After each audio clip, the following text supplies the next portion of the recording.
আসসালামু আলাইকুম। আজ আপনাদের সাথে শেয়ার করব খুবই মজাদার এবং ইউনিক একটি মিক্স ফ্রুট জুসের রেসিপি।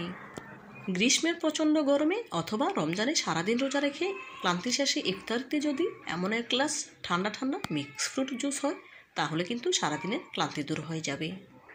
তো বন্ধুরা, কথা না বাড়িয়ে চলুন মিক্স ফ্রুট জুস তৈরির মূল প্রস্তুত প্রণালীতে যাওয়া যাক। মিক্স ফ্রুট জুস তৈরি করার জন্য আহামরি ফল নিতে হবে, ব্যাপারটা কিন্তু তেমন নয়। আপনাদের হাতের কাছে যা যা ফ্রুটস থাকবে সেগুলো দিয়ে জুস তৈরি করে নিতে পারবেন। জুস তৈরি করার জন্য এখানে আমি তরমুজ নিয়েছি। এই জুসটা তৈরি করার জন্য কী ফ্রুটস ব্যবহার করব আমি এখানে কেটে আপনাদের সাথে শেয়ার করব। প্রথমে এখানে তরমুজ নিয়েছি। দেখুন, খোসা ছাড়িয়ে এখন তরমুজ ছোটো ছোটো টুকরো করে কেটে নিতে হবে। যেহেতু ব্লেন্ড করব, ছোটো টুকরো করে নিলেই ব্লেন্ড করতে সুবিধা হবে। জুস তৈরি করার জন্য ফলের নির্দিষ্ট কোনো পরিমাপ নেই, আপনাদের যতটুকু প্রয়োজন মনে হবে সে অনুযায়ী ফ্রুটস নিয়ে নেবেন। দেখুন, ছোটো টুকরো করে তরমুজ কেটে নিচ্ছি। কেটে নেওয়া তরমুজগুলো এখন ব্লেন্ডারের জারে তুলে নিচ্ছি। এখানে একটি কমলা নিয়েছি। প্রথমে খোসা ছাড়িয়ে নিচ্ছি। খোসা ছাড়িয়ে নিয়ে কমলা টুকরো করে কেটে নিচ্ছি। দেখেই বুঝতে পারছেন ছোটো ছোটো টুকরো করে নিচ্ছি। বিচি থাকলে অবশ্যই বিচিটা ফেলে দেওয়ার চেষ্টা করবেন। কেটে নেওয়া কমলার টুকরোগুলো এখন ব্লেন্ডারের জারে তুলে নেব। এখন কেটে নেব আনারস। দেখুন, আনারসের কয়েক পিস নিয়েছি, এখন ছোটো টুকরো করে কেটে নিচ্ছি। দেখেই বুঝতে পারছেন। কেটে নিয়ে আনারসের টুকরোগুলো ব্লেন্ডারের জারে তুলে নিতে হবে।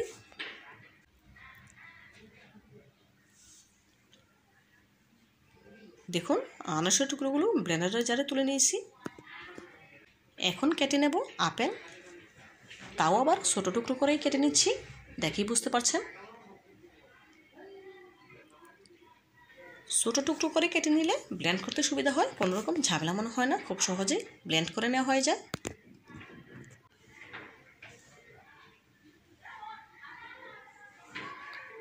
দেখুন, আপেল টুকরো করে কেটে নিয়েছি, এখন ব্লেন্ডারের জারে তুলে নেব।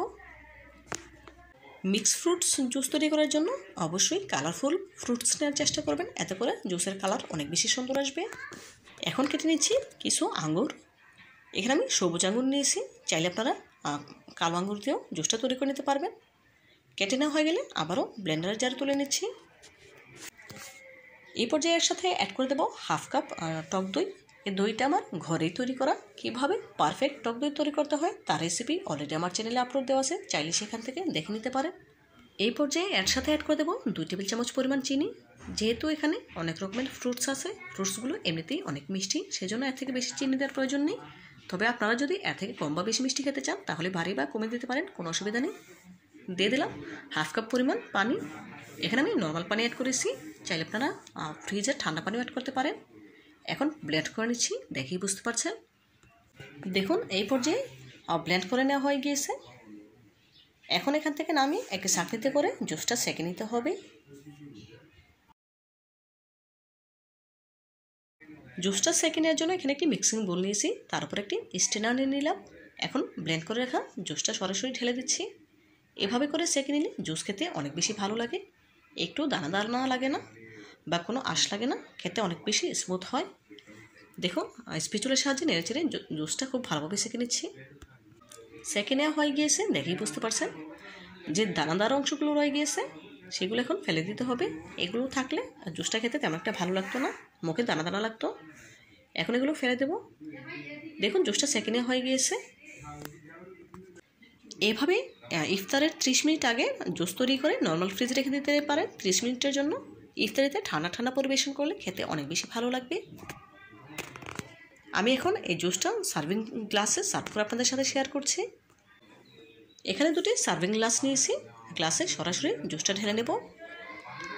এভাবে করে আপনারা জুস তৈরি করে খেয়ে দেখতে পারেন, ইনশাআল্লাহ অনেক বেশি ভালো লাগবে। এই পর্যায়ে কিছু আইস কিউব অ্যাড করতে পারেন, এতে করে ঠান্ডা ঠান্ডা খেতে অনেক বেশি ভালো লাগবে। তো বন্ধুরা, আমার রেসিপিটি যদি আপনাদের একটু হলেও ভালো লেগে থাকে, আমার রেসিপিটি ফলো করে একবার হলেও বাসায় ট্রাই করবেন এবং খেয়ে আমাকে কমেন্ট করে জানাবেন কেমন হয়েছে।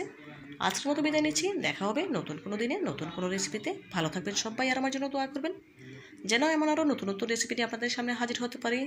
আজকের মতো বিদায় নিচ্ছি, আল্লাহ হাফেজ।